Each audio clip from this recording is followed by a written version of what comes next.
Welcome back, and if you celebrate, happy Halloween. I wanted to do something special this year, a crossover between my two Iceberg and Deep Dive series.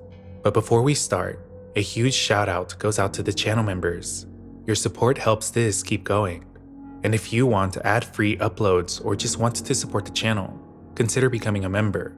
But you can also support by helping us get to 40,000 subscribers. A quick warning.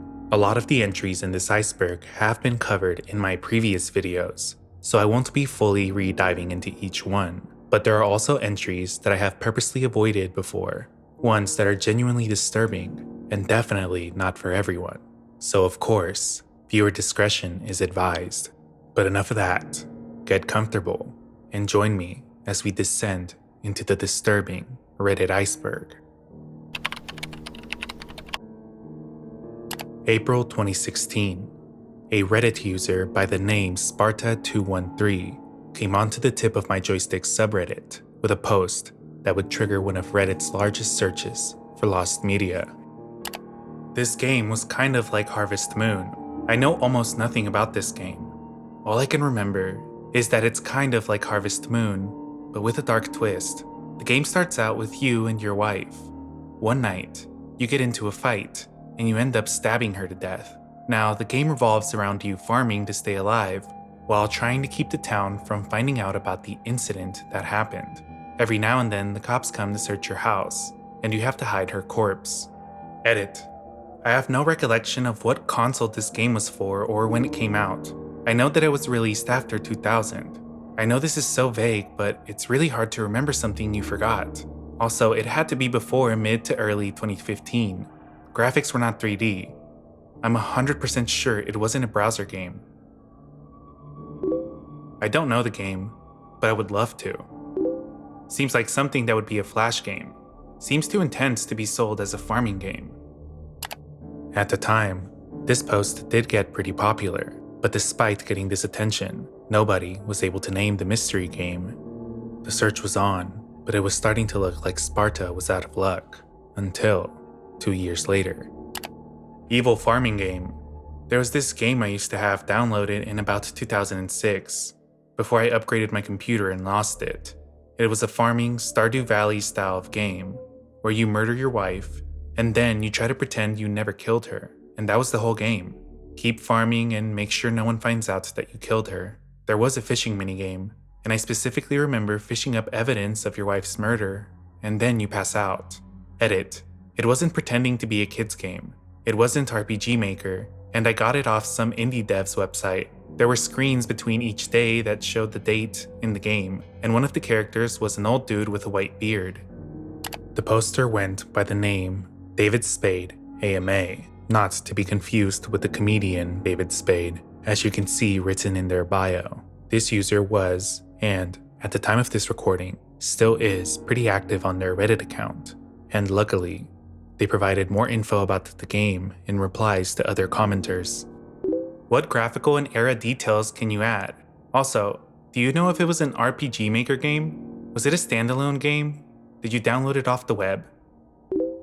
It was not an RPG Maker game, and I do think it was freeware, downloaded off the web and not a physical disc. It was its own game, downloaded off what I think was the developer's website, and there was a ton of messed up stuff on the website, like r/watchpeopledie stuff. It had a weird art style. I remember the game Y2K is what made me think of it. It was pixel art during the gameplay, but had cutscenes too, which I don't remember if they were voiced. Now, there was somebody else on Reddit claiming to have played the game that Sparta described, and the hunt was still active, despite seemingly making no progress at all. But this time, it didn't take too long before we got a third mention of the game. Avoiding the police after killing your wife, living a normal life. Hi all, first time posting here. Today I found my old laptop, but sadly, it won't boot up, but it brought back some great memories, particularly a game I'm about to describe. So at the start of the game, you killed your wife, but after that you just lived as normal managing the farm. However, it had a twist. The police could come at any time and find a body, so you had to constantly be wary and move the body. The laptop was built in 2001, and I bought a new one in 2003, so it would have been between that time. It wasn't a browser game, and I think I may have gotten it from uTorrent, but cannot remember to be honest. Hope this is enough info, and many thanks. The poster was a user with the name "You Done Me a Bamboozle." Commenters were quick to jump on this post and tied it to the evil farming game that Sparta and David had both posted about, and after getting advice on how to fix or restore their laptop's hard drive, they came back with these edits. Edit. Many thanks to all of those offering to recover my hard drive. I'm actually in the UK and a lot of the offers seem to be from the US. My local computer store opens Wednesday, January 2nd, so I'm going to take it in to see if they can get it to boot up. Many thanks. It's very kind of you all. Edit. Laptop checked in earlier today. Quite busy, but should have an update Friday. Final edit. Sad news. The laptop is buggered. The dampness/moisture of the storage I placed it in has knackered it all. Any final suggestions? Edit. I'm retrieving quotes from professional data recovery firms. Update. The platter of the hard drive was damp, and it's been deemed unrecoverable. I'm really sorry to have built hopes up. Yet again, the investigation found itself at a dead end. There would even be a fourth person to post about this game. However, after looking into their account, it was pretty clear that this person was a troll, so I will not be including it in the video, but since it got attention at the time, I still wanted to mention it. For another 2 years, the investigation went dormant, until Nexpo stumbled upon it. His upload, uploaded in January of 2020, put this mystery in front of millions, and just like that, the hunt was back on. Only this time, there were a lot more people trying to find this game. There was even so much attention that Sparta came back in a post onto the AMA sub, where they answered questions from people who wanted to know more about the game. During this time, Sparta provided a lot more info than there previously was. They stated that they believed that the other posters were lying about their claims, and that there was no phishing minigame at all. Sparta believed that the posters were attempting to farm karma, and the weird thing is that David, despite all these years, continuously refused to respond to anything that has to do with this mysterious farming game. Granted, David did answer some questions at the time that they made their post, but currently, it seems like they are avoiding anything that has to do with the game. Not to mention the fact that both David and You Done Me a Beanboozle uploaded their posts around the same time. It's possible that both of them saw an opportunity to ride the wave of the investigation, seeing as how Sparta's post was the #1 post on this sub when they posted their claims. So Sparta became the only reliable source of information for the game. In Discord conversations, they gave more details, like a priest character that tries to convince the player to confess, and interactable NPCs in town. However, there was a divide on whether or not people believed that the game actually existed. There are some strong leads to the game's identity. One is that it was a demo disc from PC Gamer magazine. A commenter on YouTube mentioned that the demo may have came with the game Wolfenstein 3D or Age of Mythology. They even go on to describe the game as a puzzle game, but they do not provide a name. There's also the game Did You Murder Your Wife? And we even have an image that goes along with it. It does seem a little on the nose. This screenshot was uploaded to the Global Game Jam archive in 2010, at least from what we can see looking at the comments. If this is true, then the screenshot was uploaded onto the internet a full 6 years before Sparta made his original post. There are definitely some similarities, but there are also some discrepancies. The game's description is, "You've been framed for your wife's murder by a crazy Spaniard.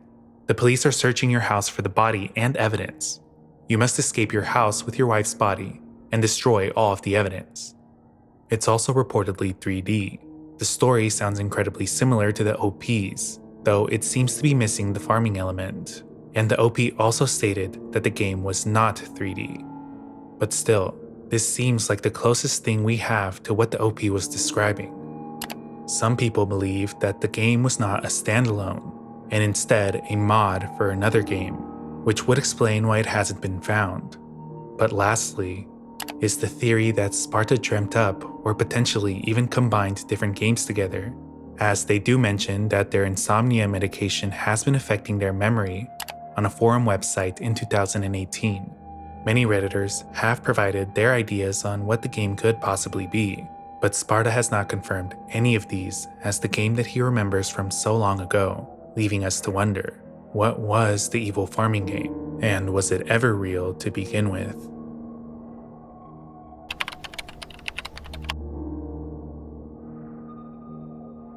In September of 2010, users on the r/gaming sub began noticing an account by the name Yayvideogames for their strange and repetitive posts. Ubisoft goes Steamworks bye-bye, always on DRM. At first glance, this seemed like your typical Reddit bot, but after users began looking more into the account, things got a bit strange, because after scrolling back far enough, Yayvideogames' account stopped looking like a bot. Their posts actually become coherent. Meh. I think the majority of the time the truth is much more mundane than that. At least with the nice guys I know. They don't do any of that fake nice guy shit. They're genuinely nice to people. They just aren't that great at being fun with or relating in a meaningful way to that many people. They simply can't see that nice just isn't a substitute for fun. I'm pretty sure if anyone was given the choice between being with a fun asshole or a boring nice guy, they would choose the former. Yayvideogames' activity is that of your average Redditor, but everything changed when a user by the name I Wish I Was Meme posted about mods for the game Oblivion. Just got Oblivion for PC. What are your favorite mods? I wanted to make this game as pimped out and awesome as I can. The uninstall button.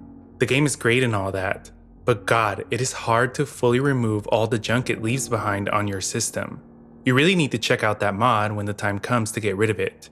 Otherwise, I think Oscuro's Oblivion overhaul is a nice start.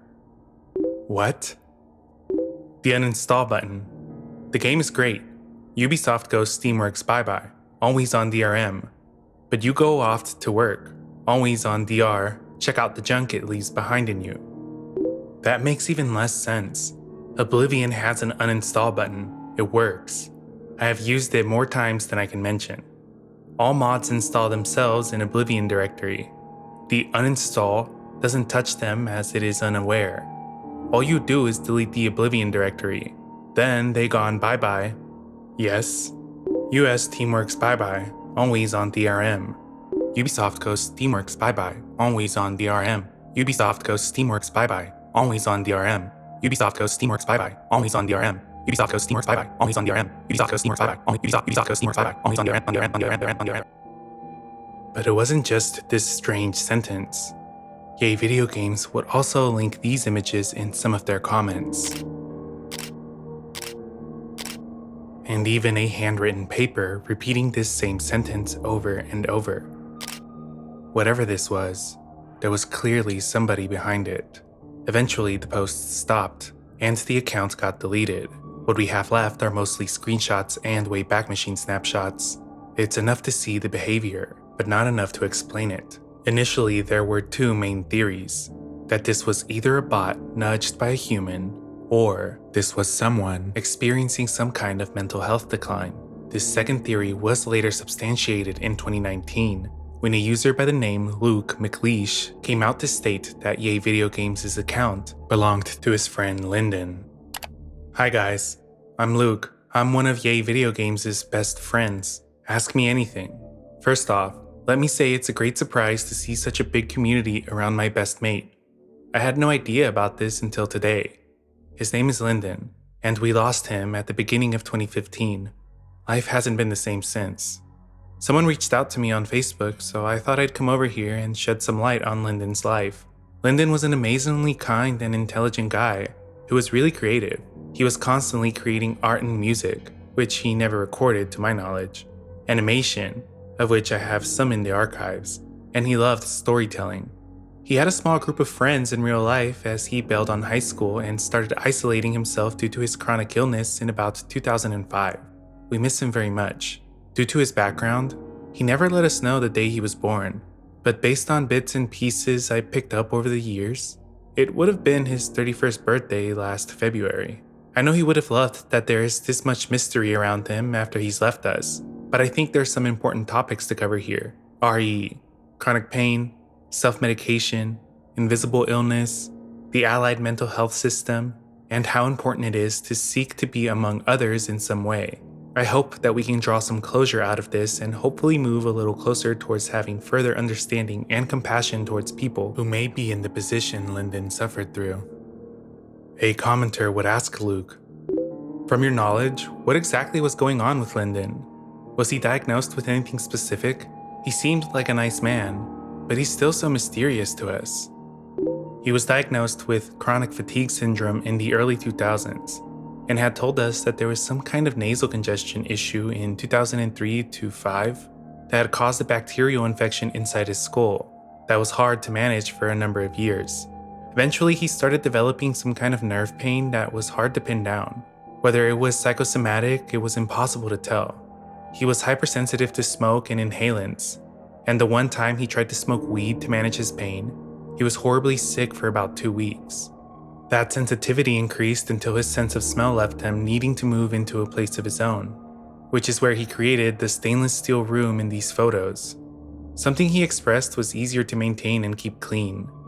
I remember things changed for the worse when they put him on Lyrica. His weight ballooned and he became fairly immobile, as well as developing a dependency on opioids that ruined his psyche. I'm not sure about anything else mentally. He was never properly seen to regarding his psychological and psychosocial state, as his parents never got around to it. He never told us about any delusions or episodes that could indicate anything such as a schizoaffective disorder, but he always did keep his cards close to his chest. He had a very, very dry sense of humor, and was a big fan of the daddy-ass movement, and David Lynch, if that helps illustrate his behavior online. He had a way of combining absurdity with trolling in a way that's clearly left a mark. We called that a prank style on the ong tote, based on a gibberish phrase one of us came up with, was our tradition of causing people a lot of confusion in our teens. In real life, it'd come in the form of inviting friends over, then shutting the mains to the house off, slowly covering people in oats while they slept, etc. He did go through some very severe trauma in life that we only ever found out about towards the end, which, coupled with his isolation, pain, and the mistreatment by the medical system, was what drove him to his death. At least that's what he alluded to in the letter he left me. It breaks my heart thinking about how much pain he was in, and that even in his last days I saw him, that it would seem to vanish as long as he had company. He deserved far, far better than how it all turned out. Luke even provided a link to what was allegedly one of Yayvideogames' YouTube videos. The video itself is pretty strange, featuring a mannequin head and arms acting in a bizarre manner. It's hard to prove that Luke was actually Yayvideogames' friend, but despite this, many have found his account credible. Their second to last comment was a response to a user asking how exactly Lyndon passed away. Lyndon took his own life. I'm not too keen on sharing too many more details on that, as it brings back some really heavy memories and imagery, but we knew it was suicide as he left notes for myself, Chris, and his family, leaving a very sad conclusion to Yayvideogames' story. However, what is still not clear is if the sudden change in posting style was due to him intentionally trolling people for his amusement, as Luke stated that Lyndon may have liked to do, or if we actually witnessed his mental health and physical health deteriorate in real time. All we can see is what he left behind.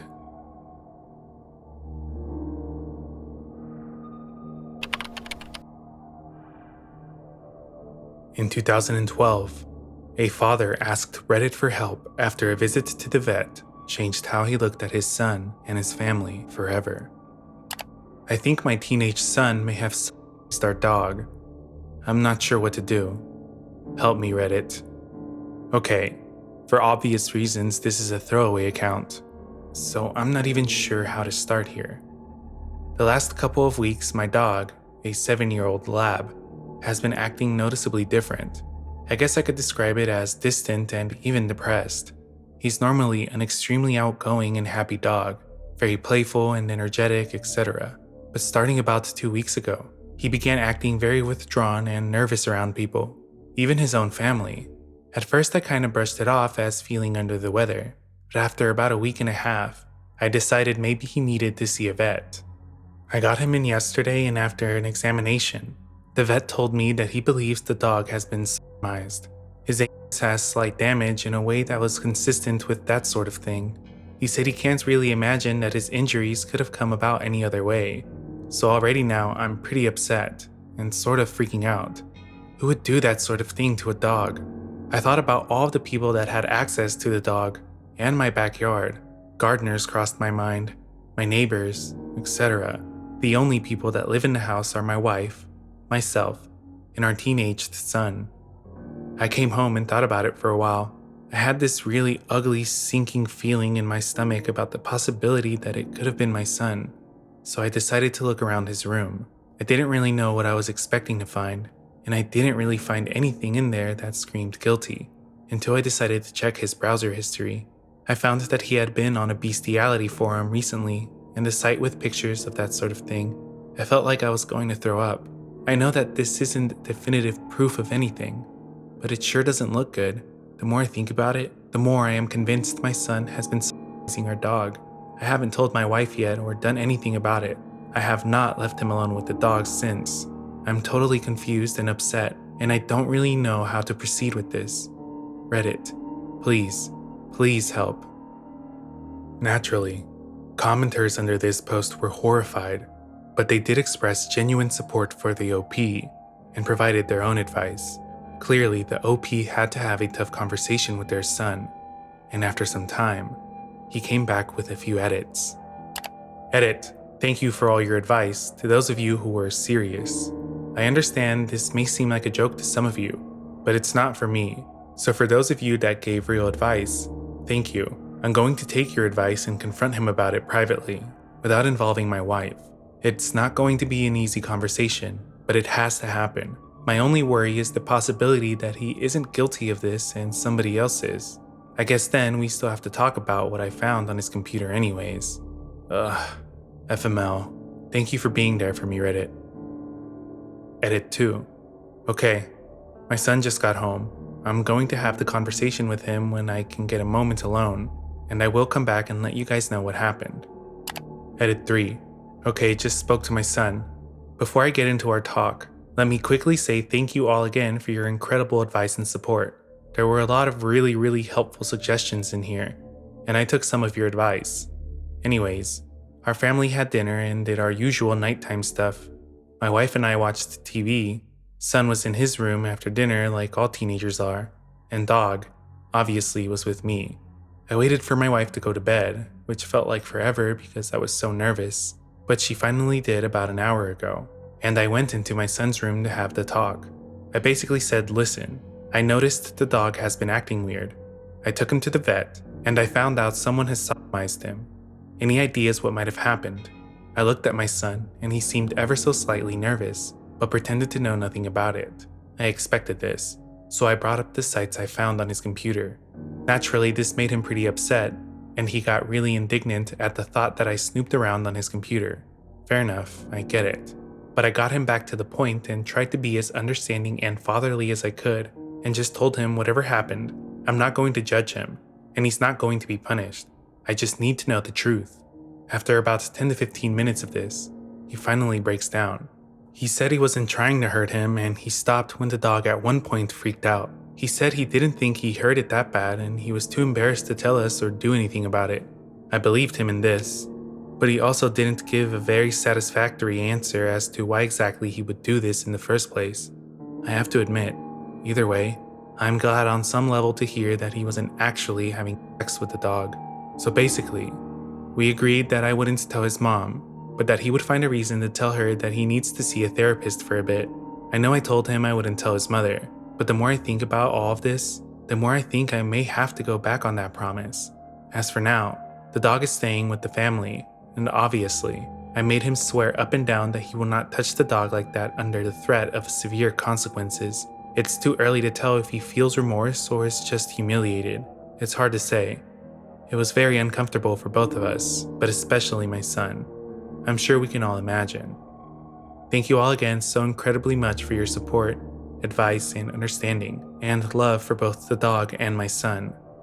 I have to admit, some of you even made me laugh at a few things I didn't want to. Thanks again, Reddit. Edit 4. Due to the outpouring of concern and help from you guys, I will update in a week or so to let you know what's happened. Today I located a therapist that specializes in teenagers. I made a preliminary appointment for my son to go in and talk to her. I disclosed to her some of the issues, without getting into too much detail. For now, my son does not know this, but it will be helpful for her to have some idea of what we're dealing with. My dog is still not in the best of spirits, but seems to be making progress. I went for a walk with him today and he was more playful than he has been in the past week. I've been trying to be extra good to him as well, and the love seems to be helping slowly bring the happiness back into his eyes. Can't say I'm still not a little peeved about what happened, but I feel like to show my son that I am too upset might be damaging right now. I think we just need to find out why he thought it was okay. As for the brush handle, some of you bring up a good point. I should ask him to throw whichever brush it was away. For some reason, that didn't even cross my mind. Yikes. Anyways, I'll give you all an update on the situation in a week. Thanks again. Things seemed to be taking a turn for the better, but sometime after, the OP did come back with another post.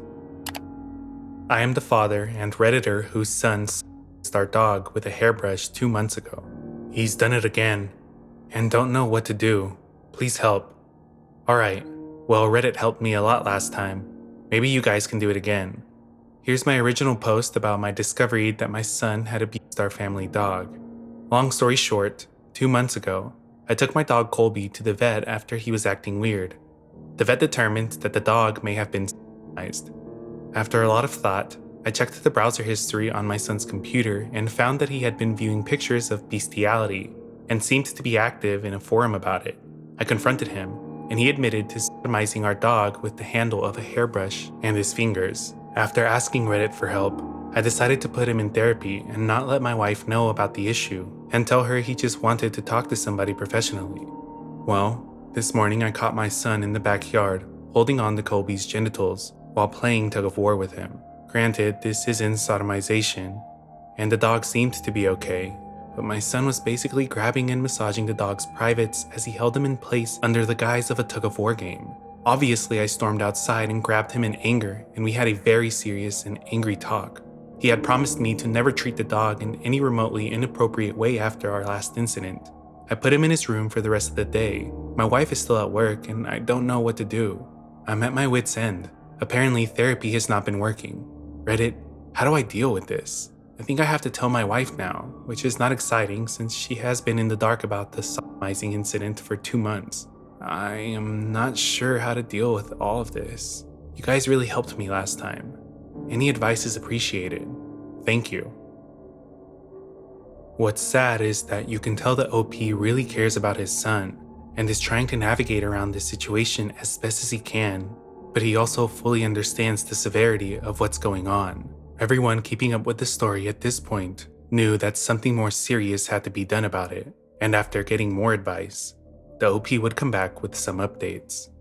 Update. Okay, well, that didn't go so well. My wife got home not too long after I put this up. I told her pretty much right off the bat that I messed up pretty bad and that I found out 2 months ago that our son had admitted to me he sodomized the dog. I told her that this was why I had wanted him in therapy and that he wasn't comfortable with her knowing, and I made him a fatherly promise under the condition he never do anything like that again. Needless to say, she was pretty shocked and upset. Then I told her what I saw today and she got even more upset. It went from a few minutes of anger to tears. She's pretty pissed off at me and pretty upset about our dog and Colby. Obviously, I feel like shit at this point for having kept her in the dark. She told me she felt very betrayed, and after calling me some choice names and saying she was confused, she grabbed her purse and just left the house. I have no idea where she went, but I didn't try to stop her. She was very, very upset. I feel like the worst husband/father in the world right now. I went to speak to my son and he was pretty unhappy too since he could hear everything. Obviously was in no hurry to come out of his room for that. He isn't very happy that I told his mom about today. and the incident before, but after speaking with him briefly, I think he understands that it was necessary. So basically, my family is torn apart today over the dog. I need a beer or something. As for rehousing the dog, I suspect we'll probably have to do that, but there's a lot we need to sort through first. I'm sure there is an uncomfortable family meeting in our future.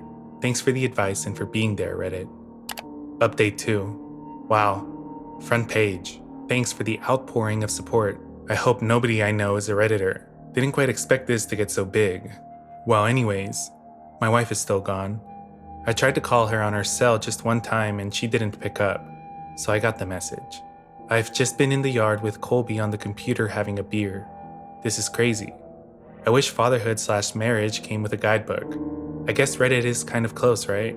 Well, except for the odd people saying rehome the son, and all of those super helpful suggestions. I'll keep you updated as the night goes on. Hopefully my wife actually does return at some point. As for my son, all he's done is make a hot pocket and go back to his room. Basically just being a teenager in trouble. Since a lot of you are curious, my son is 15 years old. I posted this in the comments in my original thread. I thought I had included it in the main post, but I realized I did not. Hope that helps. Update 3. Well, my wife called me to say she's staying at her sister's house tonight to clear her head. She has calmed down a bit, but said she doesn't think she can handle all of this tonight. I said I understood and apologized again profusely for not telling her sooner. I tried to explain what another Redditor mentioned about how the first incident was a weird male adolescent sexual thing, and he was embarrassed and thought he could confide in me and trust me. She was pretty unmoved by that argument, and thinks I should have told her. I guess I was wrong. When we got off the phone I said I love you, and she just hung up. This is probably up there as my worst day in recent memory, at least since the day I found out my son saw my dog the first time. As for my son, I've seen no sign of him since he made his hot pocket. However, for about 40 minutes now, I've been hearing what I am guessing is dubstep coming from his room. I don't know. I'm too old to even want to know. Colby will sleep in my room tonight, and tomorrow hopefully the wife will be calm enough to discuss what to do with him. She loves that dog a lot. I'm not sure how she's going to want to move forward with all of this. For my part, I can already think of 2 families we know that would probably be happy to take the Colbster. Jesus, what a day. Thanks, Reddit. What struck me the most is the son's apparent lack of accountability or remorse. It's like this is no big deal, which of course is very concerning, not to mention how young he is, which makes it scary to think that something worse could happen as he gets older if this behavior goes untreated. In a third post, concerned dad does let us know that his wife did return home, but after she asked the son what happened, he began to deny the father's claims, leading to the parents attempting a trial separation, and the mom casting doubts on our OP's claims. The worst part about it was that the OP's wife ended up taking their son and Colby during this separation, which led to the 4th and final post. To put a long story short, I discovered my teenage son had SA'd our family dog Colby, and after I confronted him about it, he confessed and promised to never do it again. And in return, I agreed to keep it between him and I and not tell his mom. A while later, I discovered my son reneged on his promise to me and had abused the dog again. This time I felt I had to bring my wife into the matter, and when I told her, it all blew up in my face. She couldn't believe her son would do that sort of thing, and she eventually got it into her head somehow that it must have been me who abused the dog. A short while after telling her about these incidents, we separated, and she wound up with the dog and my son, who, when confronted, went back and denied that he had ever done anything to the dog, despite admitting to me that he had, and me actually catching him in the act a different time. So the last time I updated, I had been living at a friend's house while my wife and son, and Colby, stayed at the family house. My wife has somehow convinced herself that it was me that did that to the dog, and that I was blaming it on my son, which is maybe the most confusing and infuriating feeling I have ever had. I tried calling my son for several days and hoped that I could convince him to come clean and help us get on the road to fixing our family. He did not pick up, nor did he ever call me back. So about 2 weeks ago, I decided to show up at the house when I knew they would all be there. I knocked on the door, and my wife wouldn't answer it. I admit, I kind of lost it and started shouting and pounding on it, and she eventually came outside, where a yelling match ensued between her and I in the front yard. I finally left after she just put her hands over her ears and started yelling, "Dog fucker, dog fucker, dog fucker," over and over again, to try to humiliate me in front of the neighborhood. As I walked back to my car fuming, I looked back at the house and saw my son staring at me from the second-story window with a blank look on his face. I stared at him and shook my head in disappointment, but he didn't change his expression. I have to admit, that really broke my heart and pissed me off. So fast forward to just a couple of days ago. I'm at work, nearing the end of my day, when suddenly my phone rings and it's my wife. I pick it up, and she's sobbing, and obviously very upset. She tells me that Colby has bitten my son, and he has gone to the hospital to get stitches. She says Colby bit him in the lower abdomen 2 times. She doesn't know what to think. Obviously, I know exactly what happened. I could tell she finally knew I was right. Colby would never bite anyone unprovoked. He's an incredibly friendly dog and has no history of biting or being aggressive at all. When we got off the phone, I felt this rage building inside of me. I felt like it was finally time for this shit to end. Colby had stood up for himself against my son, who had betrayed both of us. I couldn't prove it, but I just know my son was using the dog again, and I felt responsible for having left him alone with Colby all of these times. It was like Colby finally lashed out in desperation after having nobody there to protect him. I felt sick to my stomach for having abandoned my dog with my kid, who obviously doesn't give a fuck about me or any of us, as long as he can keep getting away with shit. I left work and went straight to the family home. This time, my wife answered the door and let me in. I went straight to my son's room, where he was laying down watching TV. He looked at me in surprise, and I told him not to talk. I basically said, "I know what you did. You can deny it, and you can blame me all you want, but you and I both know what happened. I'm taking the dog, and if I ever find out you go near an animal like this again, I will report you to the police.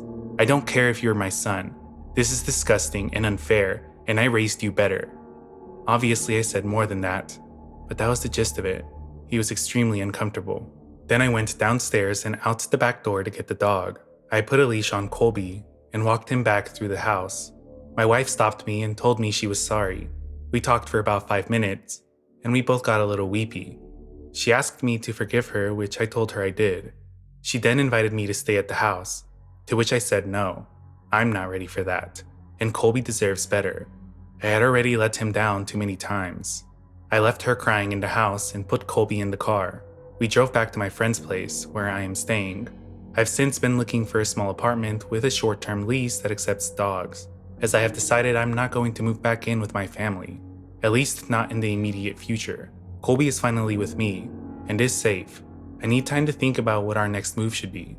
I know that asking my friend to house me and now a dog is pushing the bounds of his good grace, so this is what has to happen.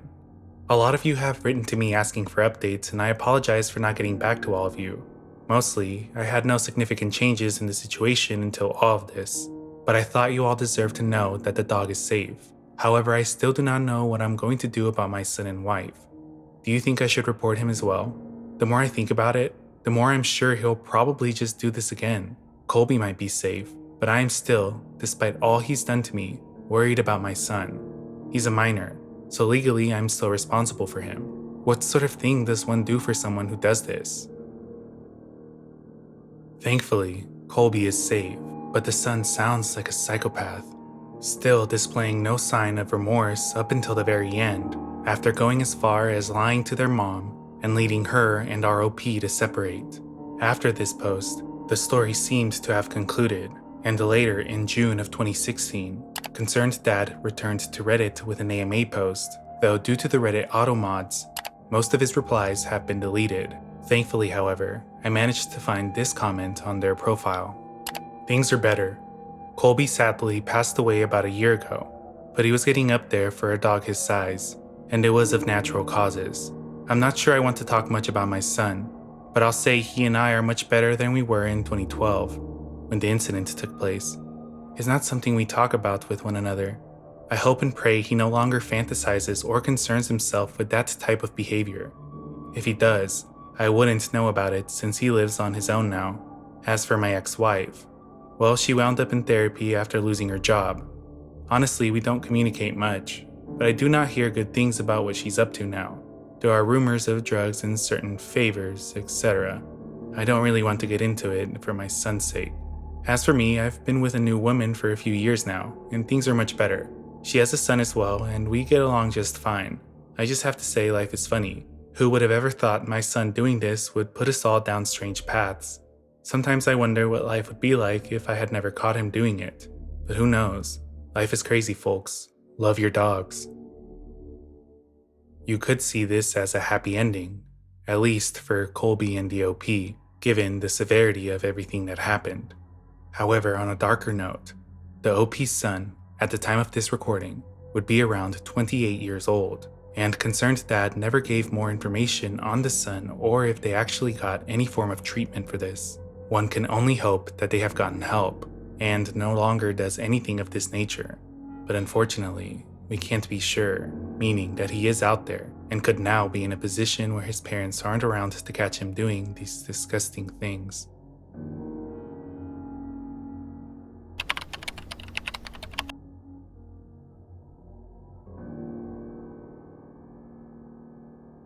September 11th, 2016.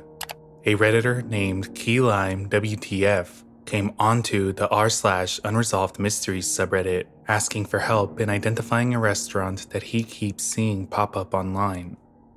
Captain Coochie's famous pies that never existed? r/unresolved mysteries. We need your help. Our brains hurt.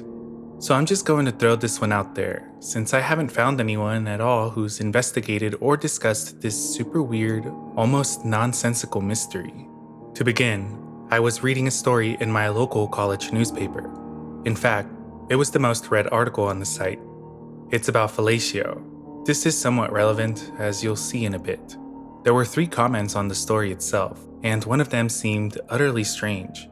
However, through a little bit of Googling, my roommates stumbled upon something that ties KeyLime Pie to the military. I also can't believe I just wrote that. Here's the story with the comment right here.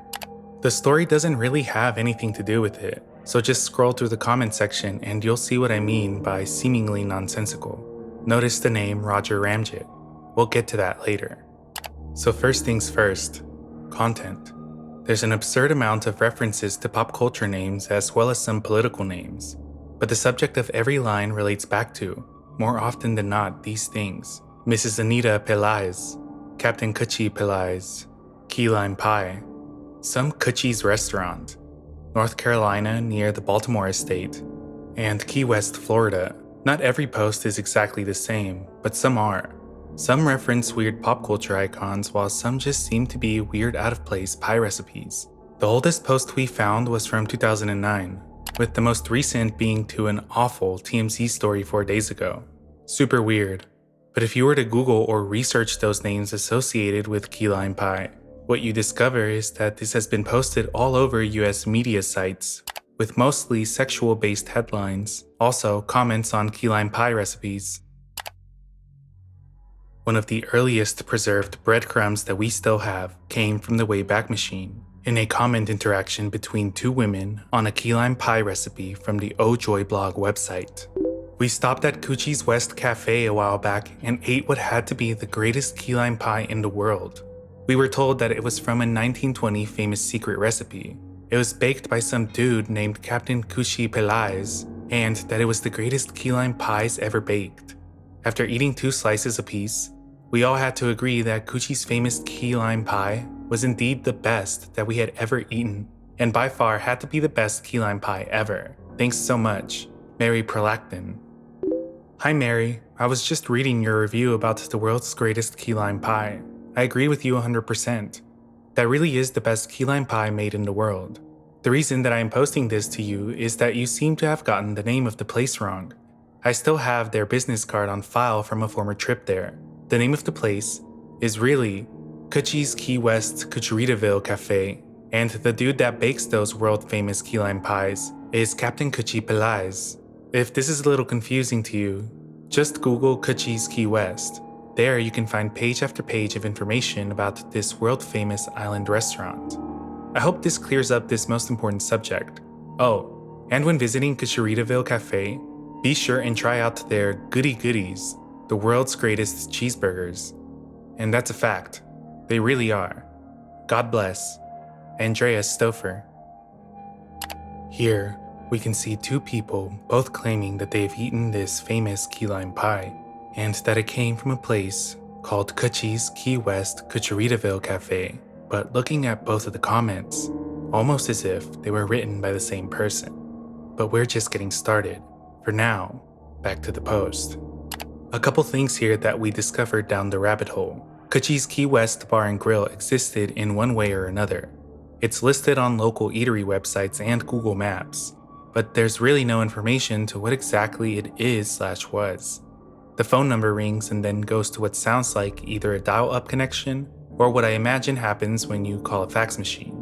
The majority of the posts we found were done by a Jake Carson, a fake name, or by celebrity/political figures such as George Bush, Bette Miller, Robert Jensen, Elwood Blues, Christy Brinkley, and others that we didn't write down. Then there were other random names. He/she goes by such as Craig Carville, Vinnie Gambini, Jenny McMasters, and even more. The Who. Captain Cutchie Pelaez we found in this book on Google. Apparently, according to my tinfoil cap, Mark Y. Pelaez is the retired chief of naval research for the US. He's only referred to as Captain Cutchie once or twice with what we read. Anita Jones is the name of a woman who worked with Pelaez as Director of Defense Research and Engineering from 1993 to 1997. She's also mentioned in the book. They were not involved romantically, and don't seem to have any ridiculous interest in pie shops. Also, the mysterious commenter posted yet another pie comment as a review for this book. The book is titled Naval Innovation of the 21st Century, and the comment reads, I sure hoped that this will be a great opportunity for everyone to see some of Don's scenes from his productions of his classic hits, Tales from Cucharitaville. You know that Rickles and Johnny Carson together produced those comedy hits about their friend, Mr. Cutchie Pelaez, and their wild and crazy exploits of Cutchie's Key West, and the world of KeyLime Pies from the perspective of Johnny Carson, Don Rickles, Cutchie Pelaez, and Steve Martin's eyes. What a hoot those classic hits surely were. Don't miss them. Be sure to tune in next month. We laughed our asses off until we cried watching those funny movies. The Tales from Cucharitaville, I think that they may still be available in a boxed set. It's likely that this doesn't exist at all, and like the OP, I don't know what the Navy has to do with key lime pie. The why? Nothing totally makes sense, yet everything is related. We've been obsessing about this for 2 days now, and all we found were numerous fake names, strange ties to Johnny Carson, SNL, the Blues Brother, Mel Fisher, the Treasure Hunter, Jimmy Buffett, Captain Tony Terracino, and so on. Just too many weird references, and we're not even sure what we're looking for. Also, who the hell would go through this much trouble for something as ridiculous as key lime pie for a restaurant that isn't real? Here's just some of the things that stuck out to us that I'll link. The Roger Ramjet Pies episode, which is essentially about spies hiding secrets within pies. Coincidence? Maybe. Honestly, anything is possible. A strange conversation on a pie recipe website. We're sick of thinking about pies. Please send help. Update.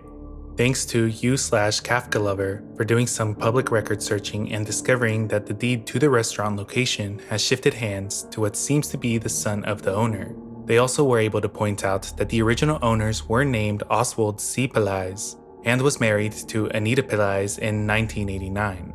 However, one thing we noticed is that in some of the word salad, it says that the restaurant was established in 1976. According to the non-word salad comment from the Roger Jensen profile, they were celebrating their 40-year anniversary. Obviously, that math doesn't add up. Shout out to you/Atomic Telephone for following the thread and helping provide more examples, and the many different versions of these super weird comments. We're trying to organize this all as best as we can, and by us I mean you/Emma Milan. Another shout out to you/Frankie Helis as well. We're trying to look into this a little more. Currently, we're going to try and look into the behavior of spam bots and see if we can learn what a broken spam bot looks like.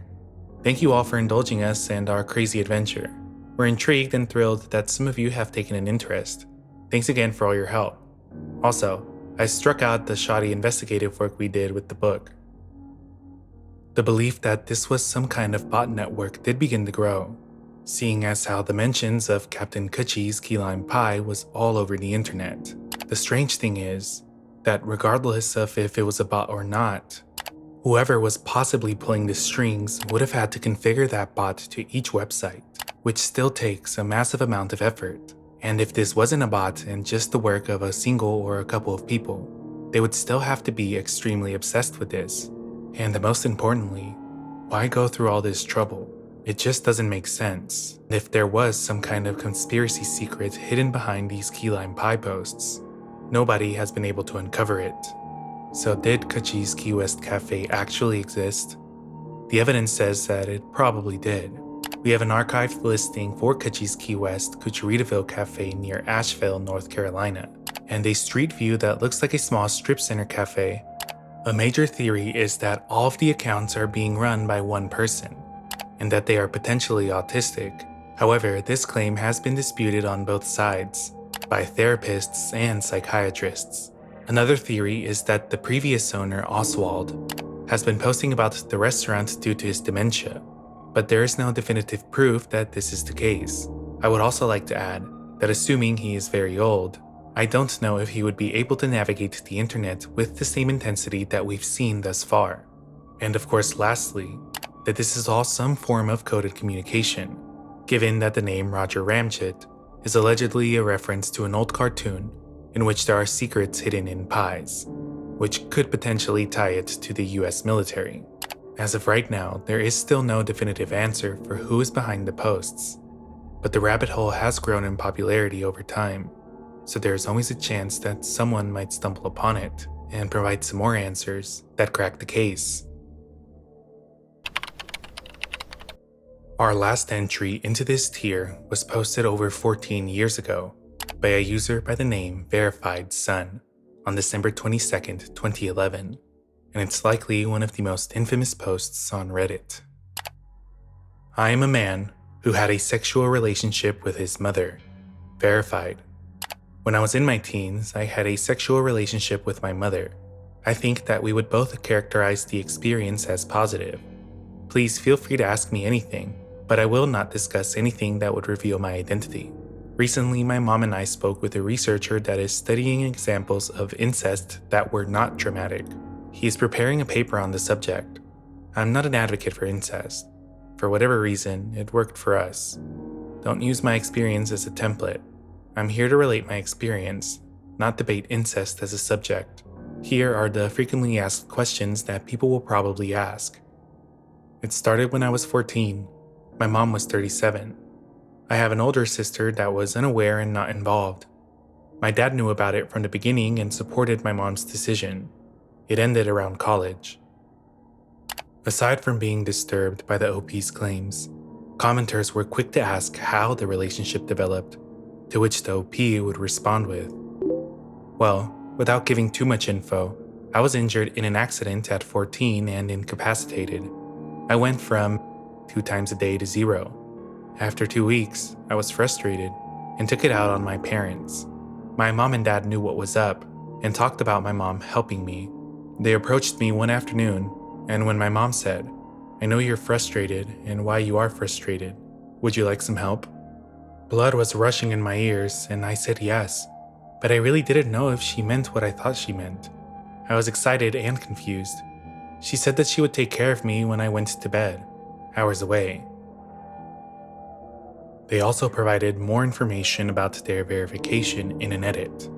Verification took about a month of going back and forth with a researcher that verified both my mom's and my identity for his research.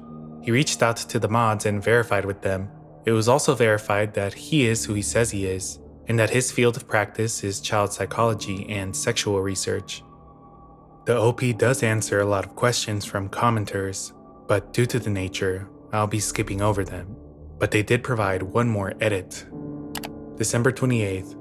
I am happy to continue answering questions if any are posted. I'm going through an AMA now and trying to cover it. To clear up one thing that people have been commenting about, my father and sister did not have a sexual relationship.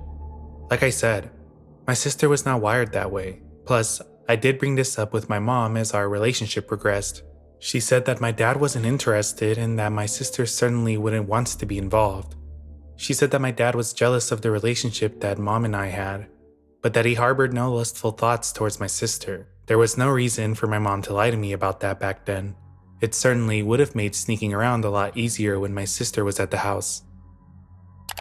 The OP continued to be active on the post for around 5 months, but on June 6, 2012, they officially announced that they were finished with the post and have since deleted their account, which I think is a good spot to end this section at.